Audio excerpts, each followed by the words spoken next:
I'm Bill Lipinski, a fellow American. And I'm Ray Hanania, who has to fight to be an American. That's a subject for another program. This is two guys on politics. And we were just going to talk a little bit about, first of all, we were a guest on Tom Serafin's podcast with Lisa Roos. And we were going to talk about the Republican presidential debate, the second one that they had, and we might talk a little bit about the impeachment hearings that began today. So Serafin, I mean, what did you think? Tom Serafin has his own podcast, and I thought it was pretty interesting. You know, I think he calls it the episode we did, he called The State of Chicago Today, and his co-host is Lisa Druce, who was with him. And they invited you and me on there. What'd you think of the podcast? I thought it was very interesting, very informative. I thought that Tom and Lisa asked you and I both some excellent questions. I think that you had a certain perspective on things. I had a certain perspective on things. I thought the program was only supposed to be a half hour, but I noticed that it went something like 58, 59 minutes. So they must have been interested in it. And you know, I certainly was. Tom does a very good job of asking questions, and so does his partner, Lisa.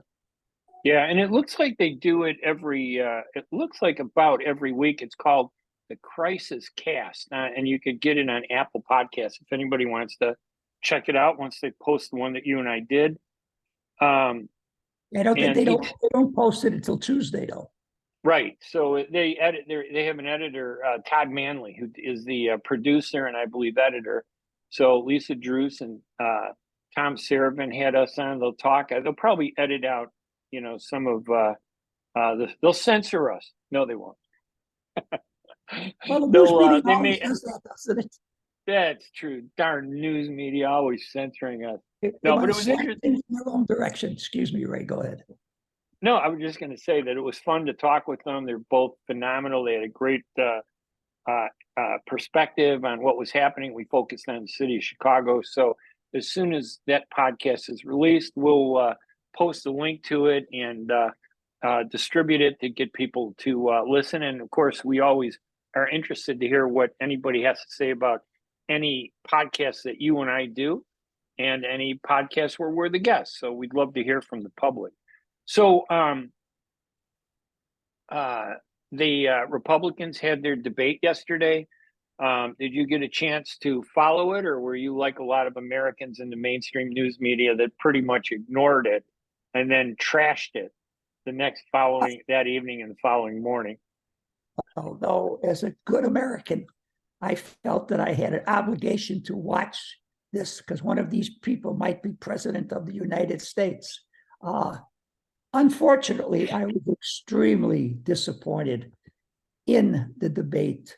Why were you disappointed? I thought the moderators did a very, very, very poor job of controlling the situation, particularly controlling Ramaswamy, Tim Scott, and Nikki Haley. Right. So much of that debate was the two of them, just talking over one another. Right. So, they were just going back and forth. They were sparring with each other. Did you see it, Ray? Yes, I watched it, and I took a little different perspective because given the dynamics of the world today, I still wanted to understand what each of the candidates was saying, how they address things. And yeah, it seemed like it was a little bit of bickering, but in all honesty, if I remember, when they had the Hillary Trump debate, it was a lot of bickering. And of course they bashed Trump, in the mainstream media. I didn't see too many reports in the mainstream media about the debate, but I did see conservative media reporting on the debate. And the liberal media, any liberal media reporting, like the New York Times and I think it was CBS, they basically described it as inconsequential bickering. Nobody could stay focused, and that basically suggesting that they can't get past their own personal issues. That the fact is that combined, all of them combined, they still don't come close enough to former President Donald Trump, who was not at the debate. Although this time he didn't occupy as much time as they did last time. Although Chris Christie had a few remarks about Donald Trump, at least a couple, right? Yes, he did. He's my candidate. He's the one I prefer to defeat Trump and run as the Republican candidate against Joe Biden or Kamala Harris or whoever the Democrats decide. Michelle Obama, possibly. I say no, you say yes. We'll see what happens. I say possible. I'm going to say just possible. You never know what's going to happen in a year and a half in this place anymore. But I think, didn't Chris Christie call Donald Trump Donald Duck at one point? Isn't that kind of like doing what he criticizes Trump? I mean, that was Trump's big problem. He can't stop himself from being personal. Yeah, I didn't like Christie that he did that, but I thought everything else he had to say was very good, and he stayed out of bickering with his fellow Republicans. I thought he had a very good line when they asked him to, say who should be voted off of the next debate.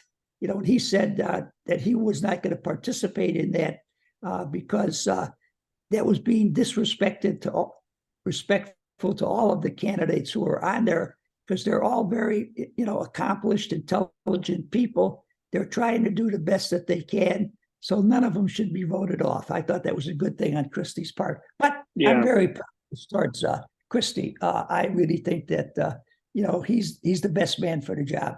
But I was disappointed overall, as I say in the podcast. The moderators did not control it enough. You say that, I couldn't really get anything out of it when Nikki Haley was talking to Tim Scott, and Tim Scott was talking to Ramaswamy, and the three of them were talking at one time. I mean, it was, to me, it seemed like some almost like kindergartners arguing about things. And it really made, I couldn't understand what they were saying. Yeah, I don't know. I thought that there was you had to look for the issues. It's hard when you have so many candidates who are almost equal in the polls. Trying to figure out a way to get ahead of somebody else. I don't like the personal attack, but I thought that Vivek Ramaswamy, who I like, mainly because of his position on the Middle East, I'm not going to lie, he's the only Republican who says that, hey, once Israel makes peace with all the Arab countries, why do we have to give them any money? I think that's a legitimate question to ask. Why do we have to fund Israel if they're making peace with all the Arab countries? I don't think we will, because they'll be getting funded by Saudi Arabia, for what I've read. Yeah, well, I don't think that's actually going to happen. I think the Saudis are not going. Yeah, I mean, and of course, I write for a newspaper based in Saudi Arabia.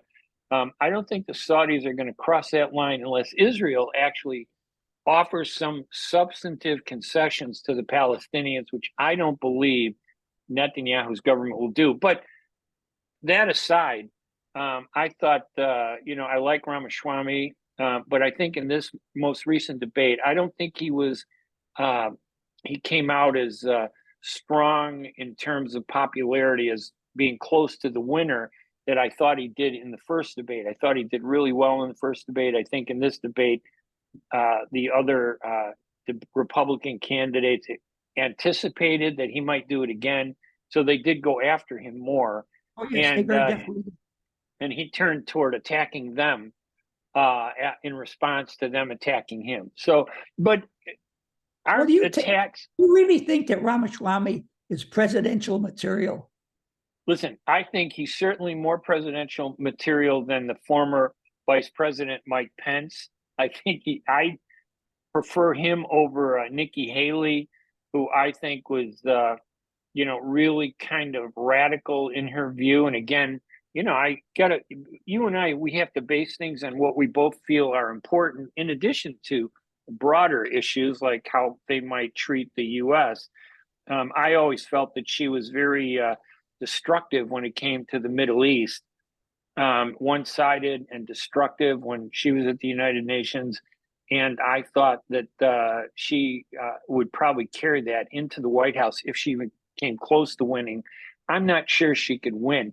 But it's interesting, they're both Indian American. Their parents are both immigrants from India. And I think her parents were Sikh, but she converted to Christianity when she was in her 20s, I think was the story, if I remember correctly. So she's going into this with a little different aspect. But I just thought it was interesting that Indian Americans, I mean, they have two candidates among the ones challenging Donald Trump. Only in America. Well, that's true. I mean, it is. On the one hand, it is a good quality of America that it doesn't matter, what your ethnicity or your religion or your race. If you can make a strong enough, coherent effort, you could actually make it into the debate. Whether you win or not, of course, I don't know if you agree with this, but if you don't have money, I don't care how good you are, you can't win the presidential election without a lot of money. No, I agree with you on that, but I have to say, in all honesty, that because of the conduct of those three people, I've written them off as potential Republican candidates for president. Now, perhaps they'll make a comeback in the next debate, but I really was very unhappy with the three of them. Right. Now, I would like to talk just a minute or two about Mike Pence. Sure. I thought that he was very good in what he had to say on a number of occasions. But I also feel that the way he comes across with his body movements, the emphasis he puts on some of the words, he seems to be very, what is the word I'm looking for? Pretentious, maybe? Holier than thou. I think that's what it is. Because he was the vice president. Right. Mm-hmm. And he feels he has more qualifications than anything. Although I remember when he was vice president, I can't remember anything that he did as vice president under Trump. He certainly didn't stand up to Trump the way he stood up to Trump afterwards when he realized that it was in his best interest to challenge Trump if he thought he'd even have a chance of becoming the president. But I think it's his personality that holds him back more than anything. Obviously, some of his issues I thought were pretty good, but I thought his personality was just terrible. And I'm not sure that he would be assertive enough. I think what this country needs is a strong leader. And I didn't see too much of that in the Republican debate. I don't see that in terms of Biden or Trump. And I thought, well, maybe Ramaswamy, although he's young and new, he would be the youngest president ever, even younger than JFK, if for some reason he became the Republican nominee and president. So he has that kind of JFK quality a little bit that people might identify with because of his youth. But Robert F. Kennedy Jr. is being picked on by the Democratic Party and the Democratic National Committee because I think they see him as a threat. But shouldn't we have an open debate where we have all the candidates together? Why is it just Republicans? When are we going to hear Biden talk about something other than his teleprompter scripts that he always fumbles? The parties run the various debates. The parties are in charge. So the parties cross over when you have one for the Democrats and one for the Republicans. That's the only time that they get together. I want to go back to Mike Pence for a minute, though. Sure. I served with him in Congress. His locker happened to be 2 lockers away from mine in the congressional gym. And he and I would work out quite often at the same time. And I did find him to be one who conveyed his superiority to everyone, his moral superiority to everyone. He was better than everybody. Oh, yes, because he knew the right moral things to do. And I think that's always very dangerous when you get people such as. I just wanted to get that in because I do have a personal understanding of him because of my association with him when he was in Congress. Yeah, he needs to lighten up a little bit. I think he comes across too laid back and arrogant. I think there is an arrogance that comes across with him, and he doesn't explain why he's better than everybody else, except that based on the fact that he was the former vice president for 4 years. I don't remember anything spectacular that he did when he was in the U.S. Senate, right? Didn't he represent Indiana? So we weren't too far away from him. You would think. I think he was a congressman, then he was governor of Indiana. I don't think he was ever a senator. Okay, and see, that to me is a problem, that I don't even know his history that well, and I don't think it's up to me. Although maybe as a reporter and commentator, I should know things like that. But it tells me that he hasn't done enough. He just assumes that you know who he is, and if you don't, tough. And I think that hurts him. I think if he were more humble, I think if he were more focused on issues and how to, deal with the problems that we have. But the other thing is, I wonder, do you think any of the candidates are talking about what the real problems are in the United States? And I wonder if you have a sense in terms of what you feel are the big challenges and problems that the United States faces. Is it economy, jobs, violence? What do you think is the one issue that they should all be focused on and talking about? I think they should all focus on the violence in this country. I think it's grown to very, very serious proportions. I also think that it has contributed significantly to the great divide that we have in this country at the present time. I am very concerned about the divide. I don't know how we can get back together. And if we can't get back together, I don't know how we protect ourselves from the Chinese, who are very, very interested in dominating as much of the world as they possibly can. And they consider us a terrible enemy to them because their system is a dictatorial system. Ours is a democratic republic. They would love to somehow get rid of us. And unless we are united, I don't see how we manage to stand up and defeat them. So that concerns me a great deal. And I really don't believe that's being addressed. But I think it's tough to, the reporters that ask the questions, to me, they're looking for sensational answers. Right. They're looking for controversial answers. I don't really think that they ask serious questions. I don't think that question, write down on a piece of paper in front of you, who should be voted off of the debate stage. I don't think that's a serious question. You're not going to ask that to anyone who is a serious contender, for the nomination for the Republicans or the Democrats. And do you remember the Kennedy-Nixon debate, I think in 1960? I don't recall I know there was somebody that introduced it, but there wasn't a panel of journalists. It looked, if I remember, and again, I was young, I was talking, I was only 7 years old, so most of what I remember was from years later when I would watch it, growing up and getting more interested in politics. But I don't know if you remember that debate. You're only a few years older than me, but did the media have such a prominent role in the debate back then? And I thought the Kennedy-Nixon debate.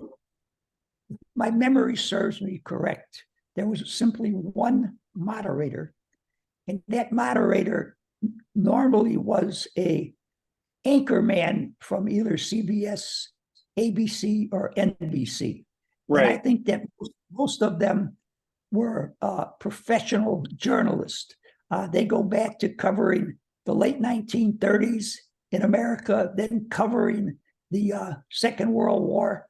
I think that they were more mature, and I think the overall news media at that time was a much more serious profession than it is today. That's my recollection of the situation. Yeah, and if I remember, I think it was Howard K. Smith was the moderator, and at the time, I'd have to double check that, but I think you're right. The what? I think you're right. Yeah, I think it was him, and he didn't. he didn't interject himself. It wasn't about the media. This time it seems like we see the debates become more about the media, and they actually become part of the story sometimes. And I think that takes away from the substance of what a debate should really be about. So I tend to agree with you that it probably wasn't a great debate. But you got to look at things in a broader perspective. They may have, I don't know how many debates, maybe four, maybe there are going to be two more possibly. So you got to look at it in the broader context, and then at least we're getting information from them. It may not always make us feel good, but we're at least getting information directly from them rather than from the media, which I don't trust. I'm not going to read much of the media about what they thought of the debate, because the leftist progressive media is going to trash the Republicans and do anything they can to make Biden look good, even though Biden wasn't in the debate. And I think even some of the media wants to make them look bad so they could push Trump to actually be the candidate, even though they hate Trump. They want him to be the candidate because a guy has 91 indictments against him makes a great guy an easy target in their mind to topple. And that way they can assure Biden's reelection and not have to worry about his increasing stumbles. I think that the liberal news media is turning against Biden more and more. You're probably familiar with this poll that has come out very recently, where Trump was leading by Joe Biden by 9 points nationwide. Now, that poll was conducted by ABC, the Washington Post, the New York Times. Now, there are not two more liberal entities in this country than the New York Times and the Washington Post. I'll leave the ABC out of it, but if you ever watch their Sunday morning programs, I can't watch it. I can't watch any morning programs on ABC anymore. I used to love them, but not. It's been 5 years, 6 years since I've actually watched the ABC morning news. With that poll, and it's the only poll that has come out that has had Trump leading by 9 points. Most of the polls, they're even. So I think that the liberal news media is starting a campaign to get rid of Joe Biden and have the Democrats run someone else, because they're getting concerned that Joe will not be able to beat Trump. How about this media strategy? When you were in office and I was a reporter, it was not unusual for the media to pretend like they liked you. And I don't mean you in particular, but a politician say, "Oh, you'd make a great candidate. We'd love to get you in." They write all these great things about you to get you in the race. And once you're in the race, they hammer you because they want somebody in there that's going to generate news. And I think they believe that Trump would be the best candidate, an indicted former president running for president against their favorite candidate, makes for a great story. So I think that they're going to play it up. And by the way, if the Washington Post and New York Times said that Trump was leading by 9%, I'm going to say that lead was probably more like 22%, and they suppressed the numbers because they're so biased when it comes to the conservatives. Excuse me. No, I don't think they would have suppressed the number. I think they would have ran with that number very strongly and started having their voices, their columnists, their anchor say, "It's time for Joe to go. It's time for Joe to go." Who would they put in his place? Michelle Obama? Who are they going to run if it's not Biden? Assuming nothing happens to him, he is the candidate, correct? Correct. And assuming, maybe we should mention something about the Democratic National Convention that's coming to Chicago next year.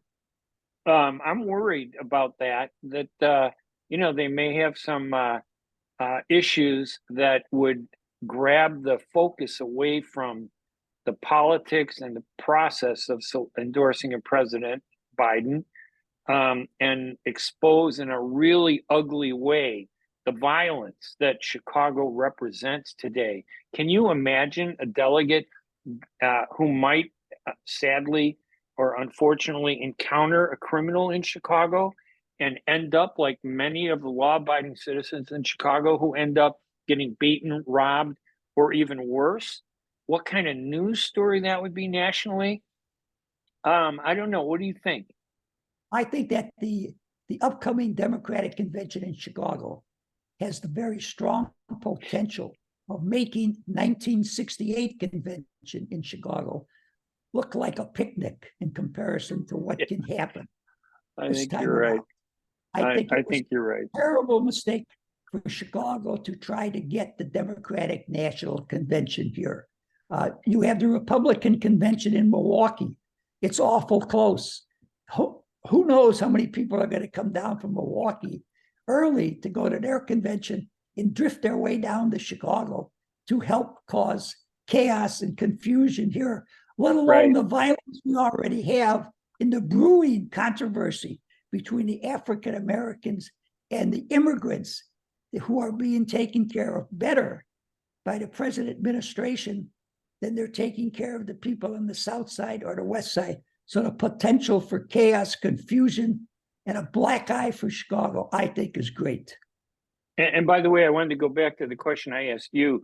What I think is one of the most important issues, and I think it is actually the increasing inflation that middle class Americans are suffering from, the erosion of their money, the increases in taxes, the increases in property taxes.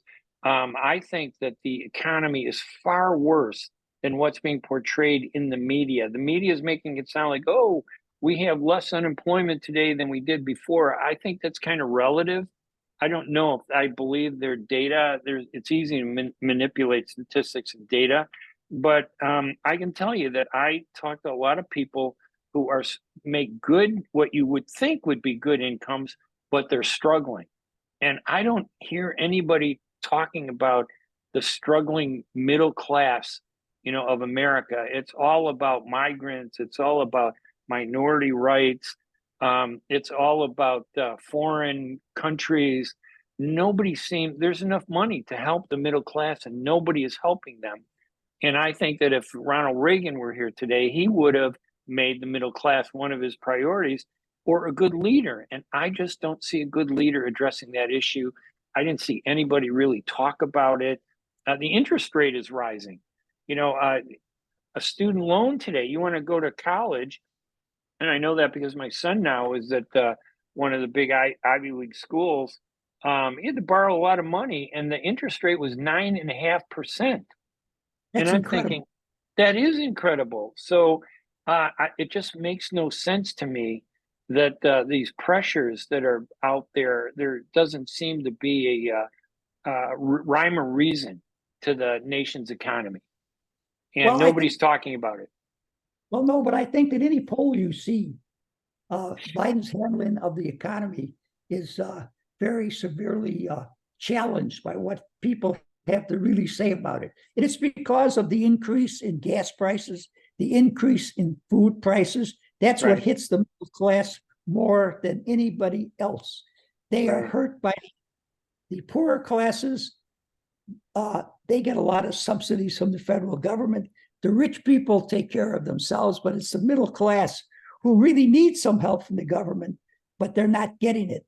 And that is a problem. I think that's why Joe Biden has such low, grades in regards to the economy. Who's going to address it, though? I don't know. So far, I've heard nobody address it. Trump often talks about it, but he didn't do a thing about it for the 4 years that he was in office. I know he says that he had the lowest Hispanic unemployment, the lowest African American unemployment, the lowest white working class employment. Well, if he had that, nobody talked about it at the time that occurred. It's been since he's out of office they talk about it. And as somebody who worked during that period, I thought that was a downhill struggle for the economy still during his administration and during the Biden administration. And you're right, there is nobody out there talking about it. The last thing I thought that maybe we just mention in passing, we could talk about it later, is they began the impeachment process, the Republican impeachment of President Biden. And much of that had to do with accusations that go beyond what we've heard, regarding Hunter Biden, President Biden's son. using the vice president to help him get contracts and then sharing that money somehow with his father. That's the implication that's out there. And there seem to be little nuggets of evidence that need to be explored. And I think that that is the basis of this impeachment trial. The Democrats, during the impeachment, this hearing today, basically said that, oh, this is just a ruse by the Republicans. The real criminal is Donald Trump. None of the Democrats talked about Biden or Hunter Biden. All they talked about was the Republicans just want to block the budget and bring the American economy to a halt and shut down the government by not approving a budget. They want to just kind of throw it on them and how that's going to hurt everybody, including the beloved military, who everybody seems to exploit, but nobody does any real good for. So everybody loves to talk about how they love veterans, but I have to really say, what have they done for us veterans? I don't think they've really done a lot other than say, we're important and thank you for your service. I've heard that too much. I don't need that anymore. I'd like to see what benefits are we going to get. So maybe we can talk about the impeachment as it progresses, if it progresses. I have no problem with talking about that. I think the Republicans should have put forth some documentation of Joe Biden's involvement with his son Hunter, saying that there was money wired to, an account with his name on it and his son's name on it. I don't think that, is going to allow him to be impeached or should allow him to be impeached. But if there is smoke there is usually fire, but they have to present the fire as far as I am concerned. And until they do that, I think it's a big mistake on their part, because if they don't really get information out to the general public that Joe Biden was corrupt in some manner, shape, or form, this impeachment is going to backfire on them. It's going to hurt them. I know what it did when they tried to impeach Bill Clinton. I know that when the Democrats tried to impeach Donald Trump twice, it turned out not to hurt the people they were trying to impeach, but the people who were doing the impeaching. And I think the same thing can happen in this particular case. We'll see how it plays out. All right. So anyway, it is interesting. Nothing has really changed, has it, in American politics? We're still polarized. We don't know who is the strong leader. That's yet to be decided. And the uncertainty of the presidential election. I'm worried about the presidential conventions. What's going to happen in Chicago. That's kind of frightening a little bit. But at least we had one good moment today with Tom Seraphin. Yes, we did. Lisa Druce. So we'll make sure to publicize that. Absolutely. If people are really interested in things going on in the city of Chicago, I strongly recommend that they watch Tom's podcast. I thought he did an excellent job answering questions. So did Lisa. All right. Bill, I appreciate it. I'm Ray Hanania. I'm Bill Lipinski, a fellow American. And until next time, keep the flag flying high. And we'll see everybody in our next podcast next week. Have a great week, everybody. Bye-bye. Thank you.